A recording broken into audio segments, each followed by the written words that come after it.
ณะสงฆ์จังหวัดเชียงใหม่องค์กรเครือข่ายชาวพุทธจังหวัดเชียงใหม่งานนี้ดำเนินงานโดยคณะกรรมการบริหารงานกลุ่มหนุ่มสาวจังหวัดเชียงใหม่ก็เชิญท่านผู้ที่สนใจจะอรังหังสัมมาสัมพุทโธภควาพระผู้มีพระภาคเจ้าเป็นพระอรหันต์ดับเพลิงกิเลสเพลิงทุกข์สิ้นเชิงตรัสรู้ชอบได้โดยพระองค์เองพุทธังภควันตังอภิวาเทมิข้าพเจ้าอภิวาทพระผู้มีพระภาคเจ้าผู้รู้ผู้ตื่นผู้เบิกบานสวากขาโตภควตาธัมโมพระธรรมเป็นธรรมที่พระผู้มีพระภาคเจ้าตรัสไว้ดีแล้วธัมมังนัมสสามิข้าพเจ้านมัสการพระธรรมสุปฏิปันโนภควโตสาวกสังโฆพระสงฆ์สาวกของพระผู้มีพระภาคเจ้าปฏิบัติดีแล้วสังฆังนัมมามิข้าพเจ้านอบน้อมพระสงฆ์ขอเจริญสุขญาติโยมท่านพุทธศาสนิกชนท่านผู้ฟังทั้งหลายวันนี้รายการธรรมะก่อนนอนก็มาพบกับญาติกับโยมท่านผู้ฟังทั้งหลายอีกเช่นเคยก็เป็นประจำทุกวันอังคารตั้งแต่เวลาเดี๋ยวนี้เป็นต้นไปเป็นเวลา1 ชั่วโมงโดยประมาณอาตมาภาพตัวเจ้าวัดหนองตองหางดงจังหวัดเชียงใหม่นำธรรมะมาพบกับญาติกับโยมณทางสถานีวิทยุขึ้นพระพุทธศาสนา104.50ของวัดฝายหินอำเภอเมืองจังหวัดเชียงใหม่เป็นประจำทุกวันอังคารตั้งแต่เวลาเดี๋ยวนี้เป็นต้นไปญาติโยมท่านผู้ฟังระยะนี้ฟ้าฝนที่เราอยากให้มันตกมันก็ตกแต่บัดนี้เชื่อมั่นว่า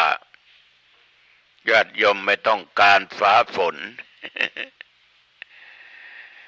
เพราะฝนมาอยู่บนฟ้า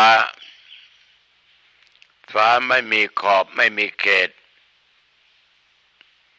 มองสุดลูกหูลูกตามันเวิ้งว้างมันกว้างขวางเราแหงนขึ้นไปข้างบนเหมือนอยู่ในกระทะที่มันครอบเราอยู่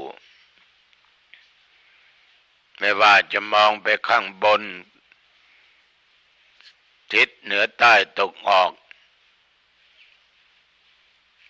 แต่ถ้าเรามองลงต่ำก็จะเห็นว่าเราอยู่บนผืนแผ่นดินฉะนั้นญาติโยมเรื่องเหล่านี้เรื่องฝนนั้นมันเป็นเรื่องของธรรมชาติที่เราไม่อาจจะไปบังคับได้กำหนดได้แล้วไปขอร้องได้ก็มีความเชื่อมั่นว่าบางแห่งบางที่ต้องการน้ำฝนอยู่ปลูกอะไรลงไปก็แห้งก็ตายแดดหมดก็อยากจะให้ฝนตกแต่ถ้ามาถามพวกเราระยะนี้บอกว่าไม่เอา ไม่ต้องมาตกเมื่อต้องการทำไมไม่ตกเดี๋ยวนี้มันมากแล้วเราทุกคนก็จะปฏิเสธอย่างนี้มันคงจะจริงดังเขาว่านะโยมมนุษย์นี่มันทำลายธรรมชาติทำลายต้นไม้ตามป่าตามเขาต้นไม้นี่รากมันสามารถอุ้มน้ำไว้ไม้บางชนิดอุ้มน้ำไปมากแต่ทุกต้นทุกพันธุ์นั้นก็เก็บน้ำอุ้มน้ำไว้แต่เดี๋ยวนี้ในป่าในเขานั้นส่วนมากต้นไม้ก็จะถูกตัดถูกทำลายจนเหลือแต่หินแต่ดินแต่ภูเขาเท่านั้นโยมบางคนอาจจะพูดว่าก็ปลูกทดแทนไปแล้วจริงก็ไม่เถียงนะเราปลูกทดแทนไปก็มากแต่ว่ามันโตได้ช้าอันนั้นมันเป็นธรรมชาติโยมลองสังเกตดูตามป่าตามเขานี่ตามโขดตามหินก็มีต้นไม้ออกเราลองไปปลูกที่โขดหินที่เป็นดอยเป็นเขามันจะโตไหมมันจะอยู่ได้ไหมถึงเราจะรดน้ำทุกวันมันก็คงยากแต่มันก็โตได้ไม่ต้องมีใครไปดูแลขณะที่ว่าไฟไหม้ญาติโยมฝนตกลงมาไม่ช้านานพันไม้ต่างๆพืชต่างๆเหล่านั้นที่อยู่ตามโขดหินก็งอกเงยขึ้นมาเขียวชอุ่มไปทั่วทุกที่ทุกทาง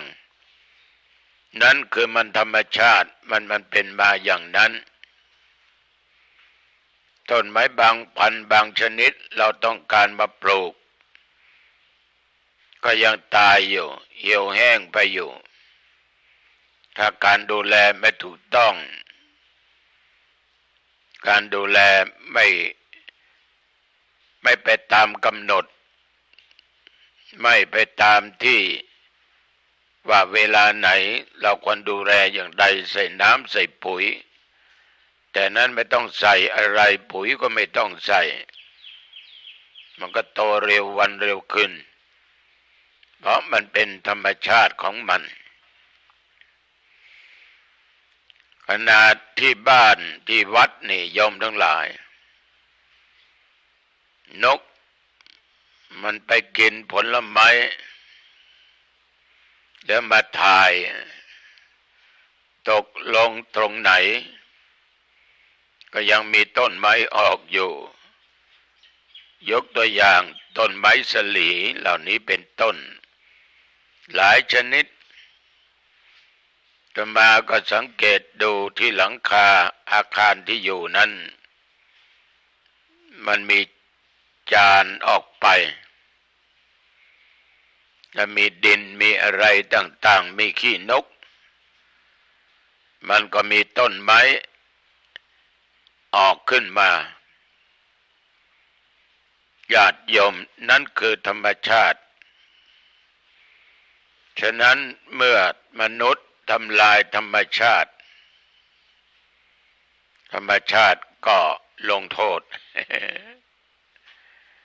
เพราะเราไปก่อกรรมก่อเวรกับเขาก็เลยใช้กรรมเวรเหล่านั้นไม่มาทางไหนเยอะญาติโยมก็คงจะรู้โยมก็อาจจะพูดว่าผมไม่ได้ทำไม่ได้ไปตัดไม่ได้ไปทำร้ายที่ไหน ก็เราไม่ทำคนอื่นก็ทำถ้าไม่ทำก็ไม่มีไม้มาปลูกบ้านทำเฟอร์นิเจอร์ทำโน่นทำนี่ที่เราต้องใช้ไม้เป็นหลักไม้ยังเป็นสินค้าขายไปต่างประเทศอีกไม้บางอย่างญาติโยมท่านทั้งหลายมีราคาสูงมากฉะนั้น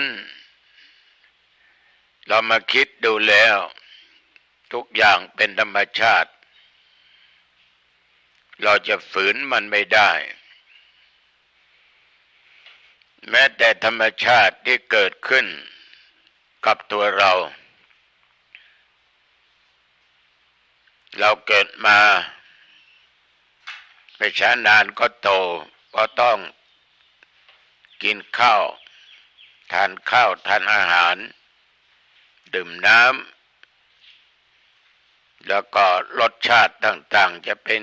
เค็มเป็นเปรี้ยวเป็นจืดเป็นหวานเป็นมันเป็นเค็มอย่างไรก็ตามก็ทำให้ร่างกายเราเติบโตขึ้นมาตามธรรมชาติของมันอาหารก็เหมือนกับปุ๋ยเหมือนกับยาที่ใส่แต่ว่าบางท่านนั้นธรรมชาติก็ช้าไม่ขยายไม่โตนะนั่นก็แล้วแต่กรรมพันธุ์ก็คือกรรมนั่นเองเราเกิดมาไม่ช้าไม่นานธรรมชาติก็ทำให้เราแก่นะทำให้เราแก่มีใครบ้างที่เกิดมาไม่มีแก่ญาติโยมที่นั่งฟังอยู่นี่เห็นไหมที่ไม่แก่มันไม่มีขนาดบ้านที่เราอยู่อาศัยนั่งนอนยืนเดินพักหลับนอนสร้างขึ้นมาใหม่ๆบอกว่าบ้านใหม่ราคาหลายแสนหลายล้านบาทผ่านไปเป็นวันเป็นเดือนเป็นปีและหลายปีเราจะว่าบ้านใหม่ก็ไม่ได้เป็นบ้านเก่าอยู่ไหนอยู่บ้านหลังเก่าเนี่ยเอานึกไปซื้อบ้านใหม่อยู่หลังใหม่ไม่ไปไม่ซื้ออยู่หลังเก่าเนี่ยโยมทั้งหลายชีวิตคนเราก็เก่าไปเพราะมันผ่านไปมันเป็นธรรมชาติของสังขารฝืนมันไม่ได้เรื่องธรรมชาตินี่ฝืนไม่ได้จริงๆชีวิตเมื่อมันแก่มีอย่างหนึ่งหลบไปได้หนีไม่พ้นคือความเจ็บโรคภัยไข้เจ็บมันมีมาตามธรรมชาติของมันแต่ใครจะเจ็บจะป่วยโรคอะไรเกิดขึ้นอะไรกับตัวเองนั้นเราก็ไม่สามารถที่จะรู้ได้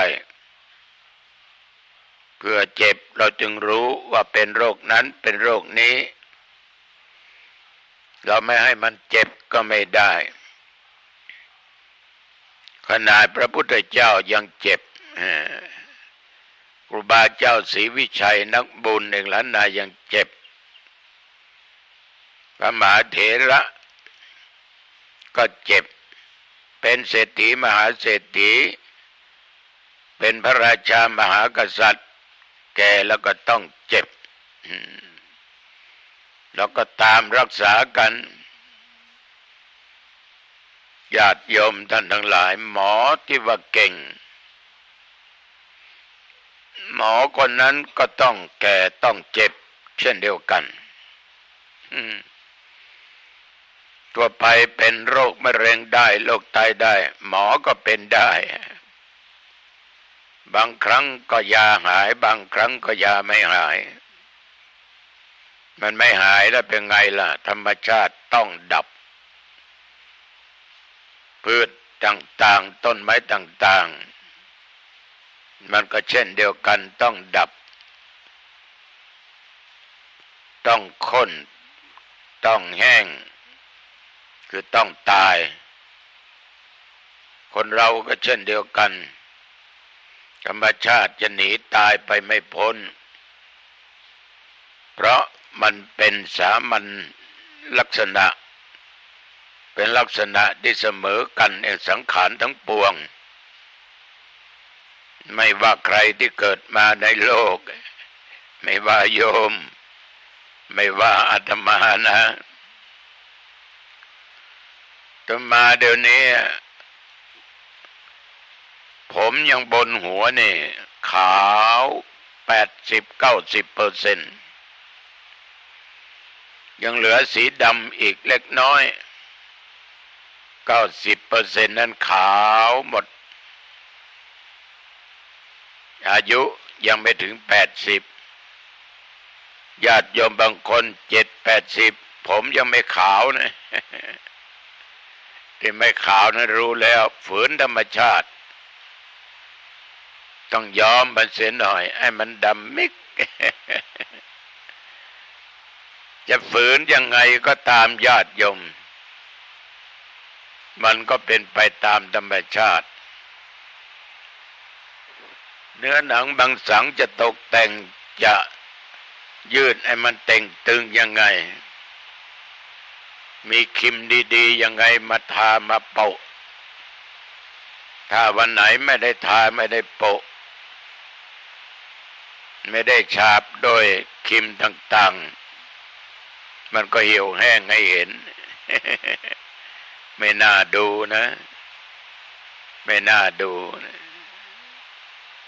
ญาติโยม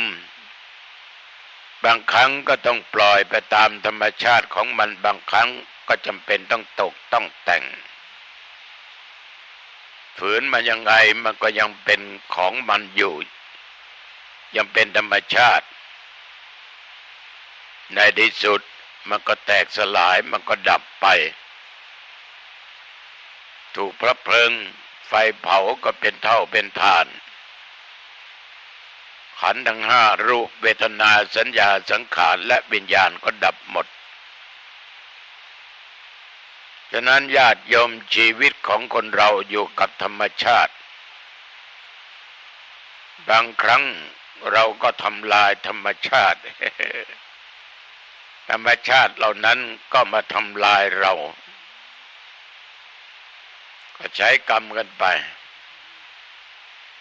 แต่ก็น่าเห็นใจนะญาติโยมนะหลายท่านหลายคนต้องมาประสบภัยเกี่ยวกับน้ำท่วมภัยธรรมชาติหลีกไม่ได้หนีไม่พ้นปีนี้เจอหนักหน่อยอีกหลายปีไปข้างหน้าอาจจะหนักกว่านี้และโยมทั้งหลาย20 ปีข้างหน้ามันจะล้างก็ว่าได้ฉะนั้นมันก็มาเข้ากับพระธรรมเทศนาแบบพื้นบ้านพื้นเมืองทำตำนานต่างๆได้ทำนายว่าสัตว์โลกมนุษย์คนเรานี้อายุยืนมากเป็นแสนปีเป็นหมื่นปีแล้วต่อมาจะลดน้อยลงน้อยลงในที่สุดจะเหลือ10 ปี5 ปีอายุ10 ปีจะมีผัวมีเมียมีลูกมีเต้าต่อมามองดูนี่มันเป็นจริงอย่างนั้นนะเด็กอายุ10 ปีมีแฟนแล้วตั้งท้องก็มี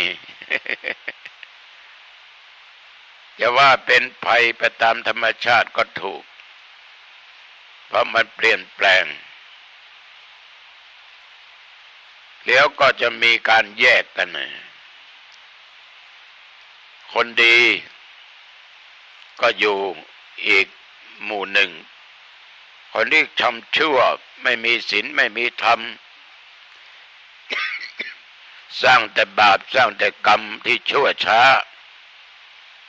ก็มีพวกหนึ่งถึงเวลานั้นโลกก็แตกสลายญาติโยมคนที่มีศีลมีธรรมได้ทำบุญเป็นคนดีจะได้สร้างโลกขึ้นมาอีกสร้างโลกขึ้นมาอีกจนถึงคนอายุเป็นแสนปีลงมา80,000 ปีเวลานั้นพระศิรยเมตไตรจะมาเกิดในโลกญาติโยมเดี๋ยวนี้มัน2567ถ้าตามพศนะเราคิดว่าทุกอย่างนั้นมันต้องเป็นไปตามธรรมชาติของมันธรรมชาติคนดีก็มีเยอะคนชั่วก็มีแยะแต่พวกเราล่ะอยู่ในจำพวกไหนธรรมชาติเป็นคนดีหรือเป็นคนชั่วญาติโยมยังไม่สายเกินแก้ถ้าหลงทางเดินก็กลับมาเถิดมาอยู่ที่ธรรมชาติเป็นผู้ดีมีศีลธรรมมีญาติโยมหลายท่านหลายคนโทรมาถามและมาพูดมาเสวนาเรื่องพระไตรปิฎกที่พระมหาเถระหลายรูปโต้เถียงกันแย้งกันญาติโยมฟังได้แต่อย่าใส่ใจขออย่างเดียวขอเราเป็นคนดี1รักษาศีล2ให้ทาน3ฟังเทศ4เจริญเมตตาภาวนาทำจิตให้ตั้งมั่นไม่หวั่นไหวไปตามกระแสอารมณ์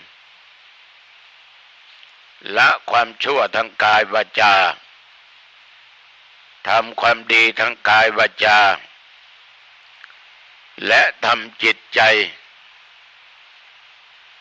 ให้ใสสะอาดให้สงบให้นิ่ง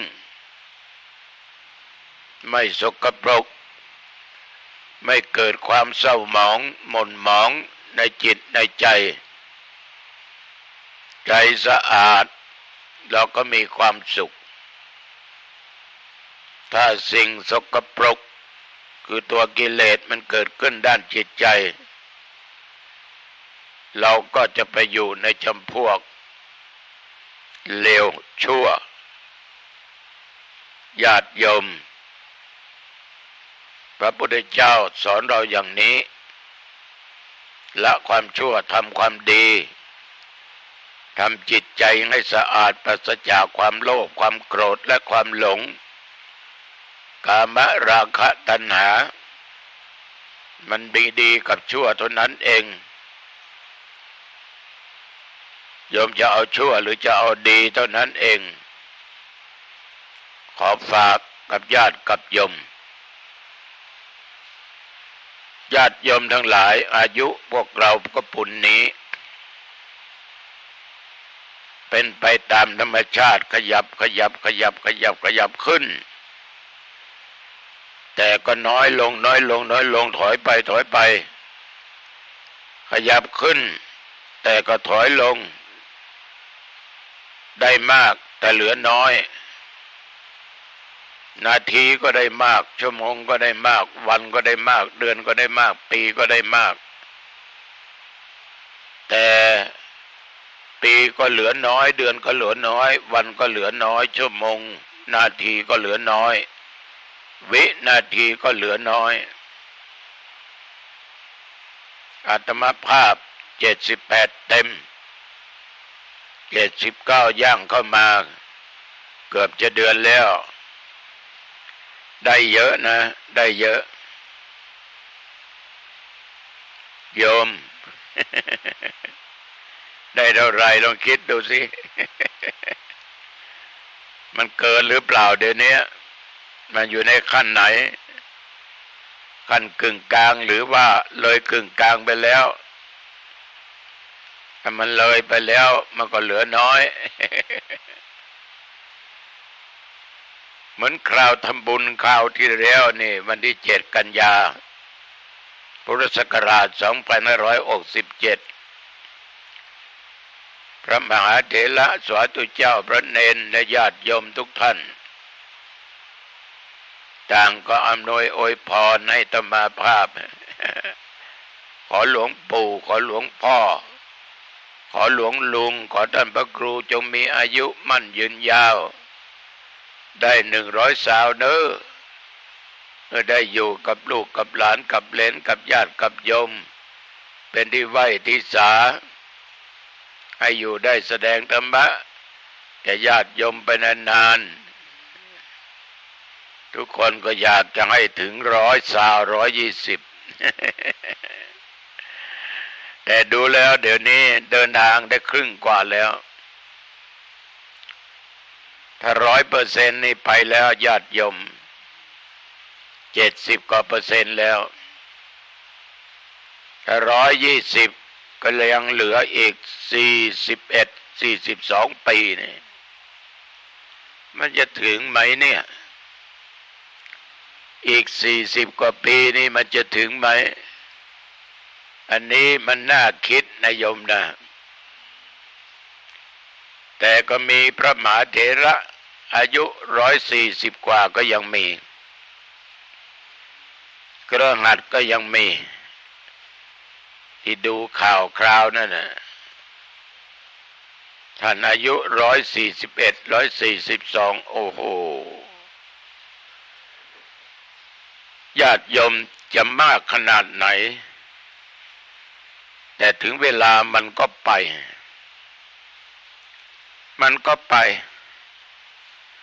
ความตายไม่มียาอะไรรักษาไว้ได้ความเจ็บพอจะรักษาได้บางอย่างแต่ก็รักษาไว้ไม่ได้ความแก่ไม่มียาอะไรรักษาไม่ให้มันแก่ได้พอเกิดมามันต้องแก่มันต้องเจ็บมันต้องตายในสมัยครั้งพุทธกาลนี้ก็มีพระมหาเถระองค์หนึ่งอายุมากกว่าพุทธเจ้าถึง40 ปีนั่นนะมากกว่าพุทธเจ้า40 ปีเพราะมหาเถระองค์นี้อายุได้120 ปีนั่นคือพระอานนท์พระอานนท์กับพระพุทธเจ้าก็เป็นลูกพี่ลูกน้องกันเพราะอานนท์นี้เป็นลูกของพระเจ้าสุโกฏนะซึ่งก็เป็นพระกนิษฐาพาดาของพระเจ้าสุโธทนะนับไปเป็นพระเจ้าอาของเจ้าชายสิทธัตถะหรือพระพุทธเจ้าพระมารดาก็มีชื่อว่ากีสาโคตมีก็เป็นสหชาติคือเกิดในวันเดียวกับพระพุทธเจ้าญาติโยมพระอานนท์ก็เป็นลูกพี่ลูกน้องกับพระพุทธองค์ก็จะนำมาพูดโดยย่อโดยสังเขปหลังจากเจ้าชายสิทธัตถะได้เสด็จออกทรงผนวดได้สำเร็จเป็นพระสัพพัญญูพุทธเจ้าก็ได้เผยแผ่ธรรมะไปทุกสารทิศไปประทับอยู่ที่นั้นบ้างที่นี้บ้างมีครั้งหนึ่งพระพุทธเจ้านี่ญาติโยมประทับอยู่ที่อนุปิย อัมพวันในอนุปิยอัมพวันนี้เจ้าชายแห่งสากยะ5 พระองค์นับทั้งพระเทวทัตและอุบาลีผู้เป็นนายภูษามารารวมเป็น7 คนทั้ง7นี้ต่างก็ได้ชักชวนกันออกบวชในพระพุทธศาสนาคือศาสนาของพระพุทธเจ้าหลังจากท่านเหล่านี้ได้อุปสมบทแล้วพระอานนท์ก็นับได้ว่ามีโอกาสดีมากได้สดับพระธรรมเทศนาของพระปุณณมันตานีบุตรนั่งฟังธรรมเทศนาจากพระปุณณมันตานีบุตรนั้นจบแล้วอานนท์ได้บรรลุโสดาปัตติผลญาติโยมพระบรมศาสดาดำริว่าบัดนี้พระองค์ไม่มีภิกษุผู้ทำหน้าที่เป็นพระอุปถากเป็นประจำหน้าที่อุปถากเนี่ยมันเป็นหน้าที่ที่สำคัญนะวัตมาภาพก็ต้องมีตุเจ้ามีเณรดูแลอุปถากแต่จะเหมือนสมัยครั้งพุทธกาลก็ยากครูบามหาเถระบางท่านบางคนก็มีพระมีเณรให้การอุปถากดูแลจะนั่งจะนอนจะยืนจะเดินอยู่ในกุฏิหลังไหนก็ตามจะมีพระอุปถากแต่ส่วนมากเราจะเรียกว่าเลขาส่วนตัวยิ่งเราเป็นพระผู้เฒ่าผู้แก่นี่โอกาสหกล้มได้มีมากเพราะความแก่ชราความเจ็บความไข้มันย่อมจะเกิดขึ้นต้องมีผู้ดูแลอุปถากพระพุทธองค์ก็มานึกว่าไม่มีพระภิกษุรูปไหนรูปใดมาเป็นพุทธอุปถากเป็นประจำคือเป็นประจำหมายความว่าต้องดูแลตลอดอยู่ใกล้ชิดตลอดระยะนั้นภิกษุทั้งหลายก็ผลัดเปลี่ยนกันทำการอุปถากพระองค์ต่อมาภิกษุสงฆ์ทั้งหลายท่านเหล่านั้นก็มีฉันทะมีมติเลือกเอาพระอานนท์นั้นเป็นพระอุปถากองค์สมเด็จพระสัมมาสัมพุทธเจ้าญาติโยม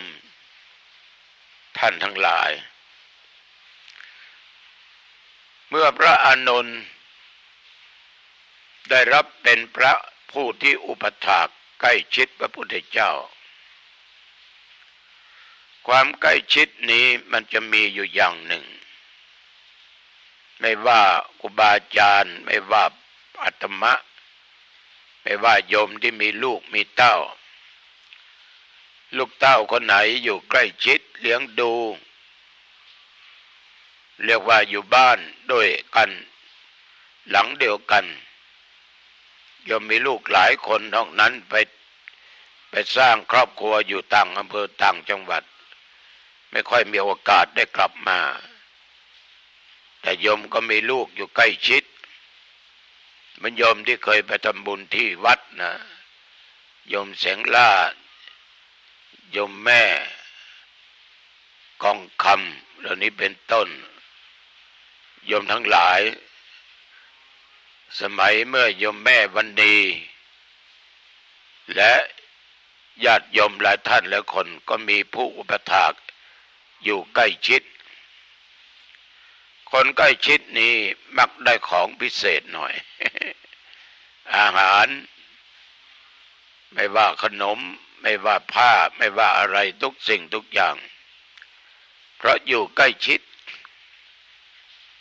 เหมือนพระมหาเถระเวลาโยมมาทำบุญถวายขันข้าวถวายโน่นถวายนี่เอาเองอันนี้ไปใช้อันนี้ไปทานอันนี้ไปฉันก็แบ่งปันให้ทีนี้ญาติโยมถ้ามันเป็นอย่างนั้นในหมู่เดียวคณะเดียวกันนั้นมักจะมองว่าให้ก้าวคนที่ใกล้ชิดคนอื่นไม่ให้เกิดความอิจฉาริษยาขึ้นเหมือนลูกศิษย์ลูกหาของอาจารย์ที่สาพามโมกนั่นแหละญาติโยมท่านผู้ฟังทั้งหลายลูกคนไหนอยู่ใกล้ชิดลูกคนนั้นได้ดูแลโยมอุปถากอุปถัมภ์โยมไม่สบายก็ดูแลขอโทษล้างขี้ล้างเยี่ยวให้ได้ปกลุกนั่งได้โยมก็ต้องมีเมตตาต้องรักเป็นกรณีพิเศษใช่ไหมพระอานนท์ก็เช่นเดียวกันได้อยู่ใกล้ชิดกับพระพุทธเจ้าได้ฟังธรรมจากพระพุทธเจ้านี่เป็นส่วนมากแต่ท่านพระอานนท์นี่ท่านได้ทูลขอพรจากพระพุทธเจ้าพรนั้นมีอยู่8 ข้อด้วยกันนะ1. ขอพระองค์อย่าได้ประทานจีวรอันประณีตแก่ข้าพระองค์ก็หมายความว่าจีวรไหนที่มันดีผ้ามันดีเนื้อมันดีโยมมาถวายขอพระองค์อย่าได้ประทานให้แก่เกล้ากับผม 2. อย่าได้ประทานบิณฑบาตอันประณีตแก่ข้าพระองค์แม้แต่อาหารการกินโภชนะต่างๆขอพระองค์นั้นอย่าได้ให้แก่ข้าพเจ้าหรือแก่ข้าพเจ้าขอพระองค์อย่าให้บิณฑบาตนั้นอันเป็นบิณฑบาตอันประณีตแก่ข้าพระองค์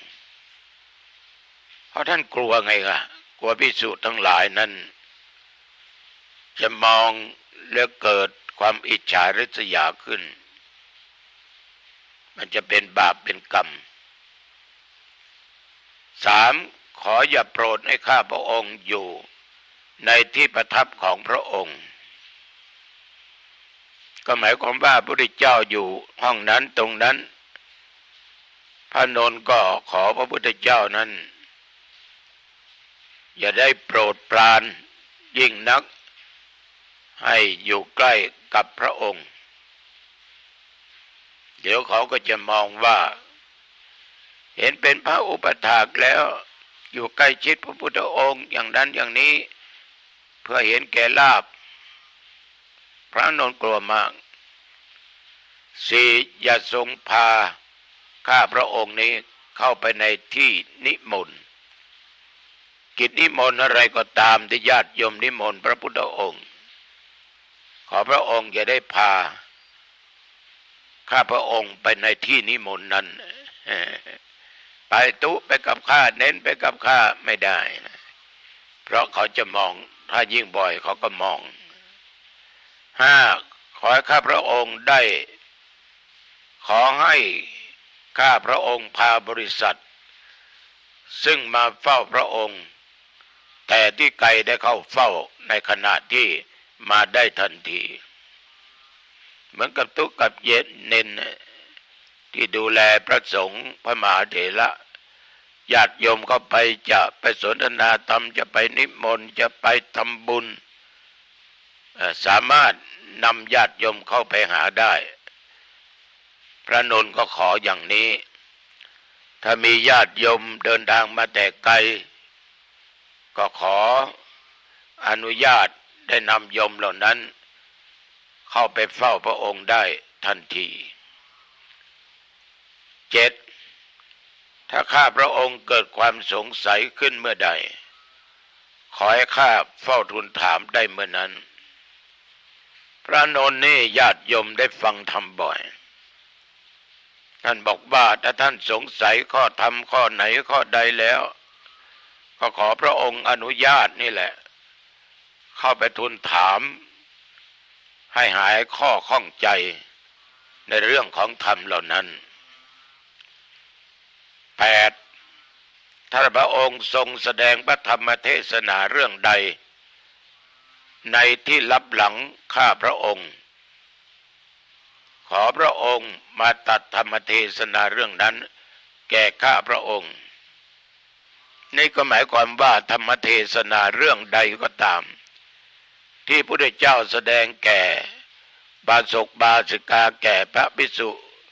หมู่ใดคณะใดก็ดีแต่ที่นั้นไม่มีพระอานนท์อยู่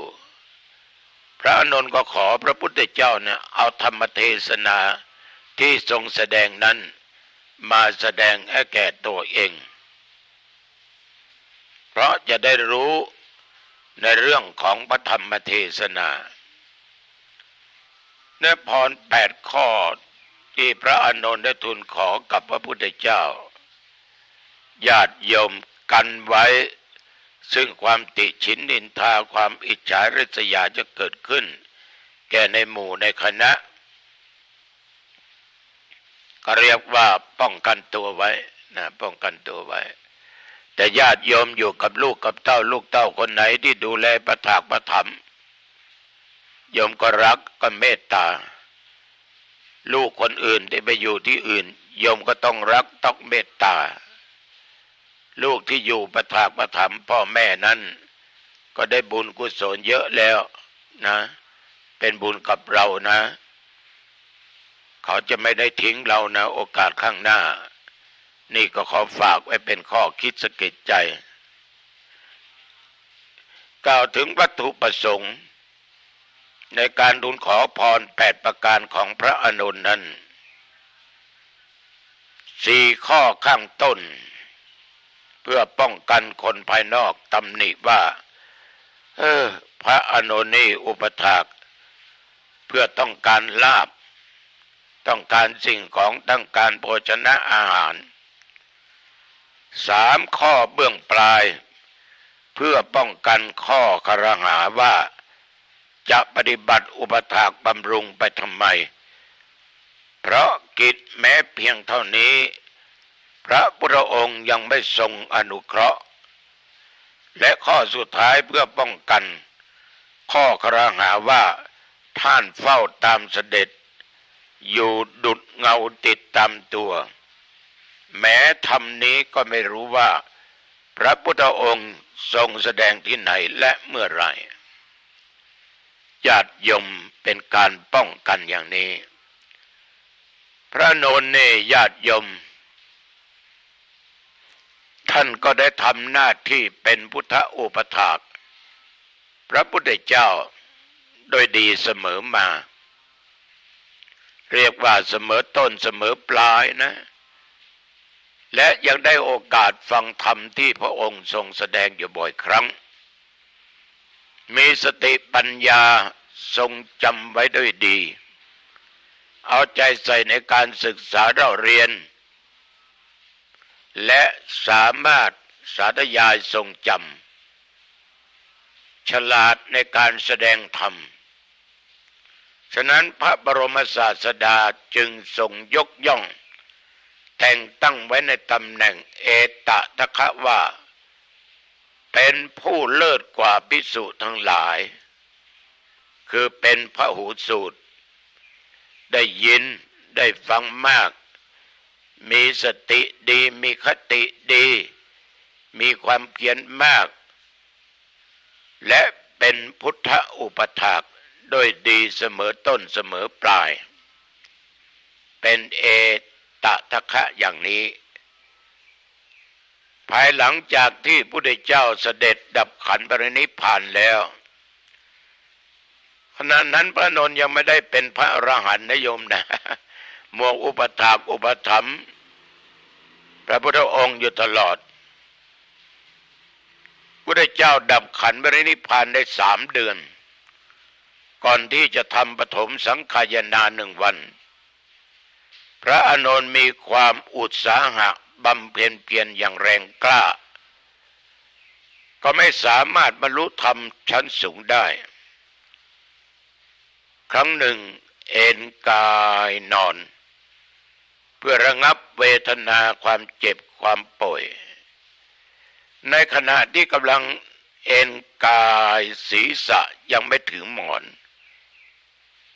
เท้ายกขึ้นเท่านั้นจิตของท่านก็หลุดพ้นจากอาสวะกิเลสยมฟังดูนะพระอานนท์นี่เป็นพระอรหันต์แปลกนะเนาะจึงได้สำเร็จเป็นพระอรหันต์ เราทั้งหลายอาจจะเป็นไปได้เหมือนกันนะพร้อมทั้งปฏิสัมภิทานในระหว่างอิริยาบถทั้ง4ยืนเดินนั่งและนอนฉะนั้นตัวเจ้าหลวงตองบอกโยมตลอดก่อนจะหลับกับพระ5 หนสวดมนต์3 บทเจริญจิตภาวนานะจะนอนก็ได้จะอะไรก็ได้นั่งก็ได้ ยืนก็ได้เดินก็ได้อิริยาบถใดก็ได้ทีนี้มากล่าวถึงบทบาทสำคัญในทางพุทธศาสนาของพระอานนท์ท่านเป็นพระมหาเถระมีบทบาทสำคัญในการประกาศเผยแผ่พระพุทธศาสนามากองค์หนึ่งได้แพร่หลายและตั้งมั่นมาจนถึงบัดนี้หน้าที่สำคัญก็คือในการทำสังฆายนาพระธรรมวินัยครั้งแรกการทำสังฆายนาวินัยครั้งแรกท่านได้รับหน้าที่เป็นผู้วิสัชนาพระสุตตันตปิฎกและพระอภิธรรมปิฎกท่านพระอานนท์เถระนิญาติโยมเป็นมหาเถระที่มีอายุมากดังที่ธรรมภาพได้กล่าวไว้เบื้องต้นว่าได้120 ปีนะ103 ปีมันได้นะโยมนะเกินพระนนท์ยังมีในยุคปัจจุบันต่อมาท่านได้พิจารณาเห็นว่าสมควรที่จะนิพพานแล้วก็ได้เชิญพระปยุรญาติทั้ง2 ฝ่ายคือสากยวงศ์และโกริยวงศ์ให้มาประชุมพร้อมกันที่ฝั่งแม่น้ำโรหินีขณะนั้นท่านได้เหาะไปในอากาศแสดงธรรมแก่ประชาชนโอ้ตุเจ้าเหาะไม่ได้นะก็ตั้งสัตยาธิษฐานขอให้อธิธาตุของท่านแยกเป็น2 ส่วนตกลงทั้ง2 ฝั่งแม่น้ำโรฮินีแล้วก็ได้ดับขันธ์ปรินิพพานในอากาศนั่นเอง ญาติโยมนี่มันเป็นไปได้นะส่วนอธิธาตุได้แยกเป็น2 ส่วนเพื่อให้มหาชนได้สักการะบูชาต่อไปพระอธิธาตุต่างๆของพระอรหันตสาวกเราก็ไม่รู้ว่าจะตกอยู่ที่ไหนอธิธาตุของสัพพัญญูพุทธเจ้าพระปัจเจกพุทธเจ้าและอธิธาตุของพระอรหันตสาวกสาธุชนญาติโยมท่านผู้ฟังแม้แต่พระราชามหากษัตริย์ต้องสร้างสถูปเจดีย์ไว้ฉะนั้นสิ่งเหล่านี้ที่นำมาพูดเกี่ยวกับความเป็นมาของพระอานนท์ซึ่งท่านก็เป็นลูกพี่ลูกน้องกับพระพุทธเจ้าแม่ของท่านก็เป็นสหชาติ เกิดวันเดียวกันกับเจ้าชายสิทธัตถะหรือพุทธเจ้าท่านได้มาเป็นพระมหาอุปถากอันยิ่งใหญ่นะถ้าได้ขอพร8ประการจากพุทธเจ้าก็กันไว้อย่างนั้นอย่างนั้นอย่างนั้นญาติโยมฟังแล้วลองนำไปคิดพิจารณานะโยมนะแต่มาอยากจะได้เครื่องมือการแพทย์เครื่องอบเครื่องมือการแพทย์เพื่อฆ่าเชื้อโรค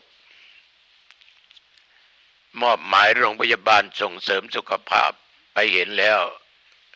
น่าเป็นห่วงราคามันสูงหน่อย160,000 กว่ากองบุญหรือ90,000 กว่ากองบุญก็มีแล้วแต่ใหญ่หรือเล็กเท่านั้นเองเศรษฐีผู้ใจบุญทั้งหลายเมตตานะโยมนะช่วยชีวิตคนอายุเราจะได้อยู่ต่อไปความเจ็บไข้ได้ป่วยที่เป็นขอหายที่จะเกิดมาอย่าได้มากล้ำมากายเอาละวันนี้ก็เห็นว่าพอสมควรแก่เวลาสมควรแก่เวลาขอญาติโยมทุกคนเข้ามาบ้านปิดประตูบ้านเรียบร้อยขึ้นบนบ้านปิดประตูหน้าต่างเรียบร้อยเก็บของมีค่าไว้เรียบร้อยและของไหนที่โยมจะใช้เอาวางไว้ที่โยมเห็นได้ง่ายกันลืมนะจะทานอะไรก็ทานอาหารว่างหรือทานข้าวก็ทานแล้วก็อาบน้ำชำระร่างกายให้สะอาดนุ่งห่มผ้าที่สะอาดสีที่โยมชอบผ้าที่โยมชอบไม่อึดอัดนะกราบพระ5 หน 1พระพุทธเจ้า2พระธรรม3พระสงฆ์4พระในบ้านพระบิดามารดาแม่ผู้ให้กำเนิดพ่อผู้ให้ชีวิตแล้วกราบอุปัชฌยครูบาอาจารย์